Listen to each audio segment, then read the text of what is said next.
Hello everyone, কেমন আছেন সবাই? আশা করি সবাই ভালো আছেন।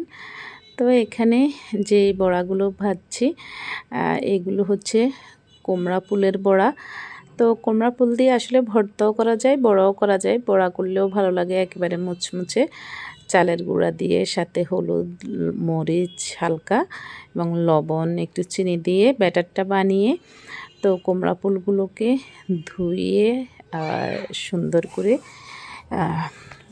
ব্যাটারে চুবিয়ে, তো এই যে রাতের খাবারের জন্য বড়াগুলো দিয়ে দিচ্ছি এবং এপিট ওপিট ভালো করে লাল লাল করে ভেজে নিচ্ছি।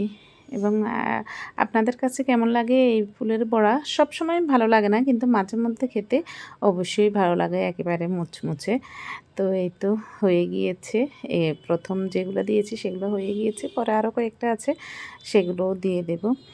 আর সকালবেলার ডিম সিদ্ধ করেছি, তো সেখানে 2টা ডিম আমরা খেয়েছি, আর একটা ছেলের, সে অতটা খুব একটা পছন্দ করে না ডিম।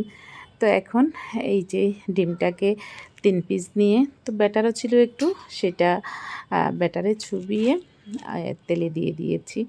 আর সেক্ষেত্রে আমরা 3 জনই আছি আজকে, তো 3 জনের 3টা পিস হয়ে যাবে বড়ার সাথে।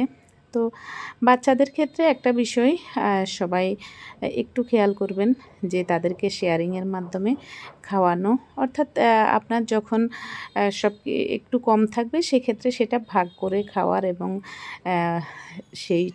সেগুলো অবশ্যই বাচ্চাদেরকে শেখাবে শেয়ার করে খাওয়া যে কোনো কিছু।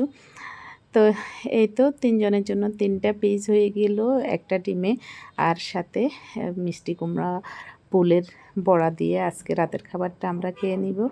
তো এই তো প্লেটে নিয়ে নিয়েছি, এবং সেই সাথে এই যে মরিচগুলো দেখতে পাচ্ছেন, এগুলোও কিন্তু আমাদের গাছের মরিচ। তো ফুলটাও গাছের, মরিচটাও কিন্তু গাছ থেকে নিয়েছি। তো ধন্যবাদ সবাইকে ভিডিওটি দেখার জন্য। আবার দেখা হবে।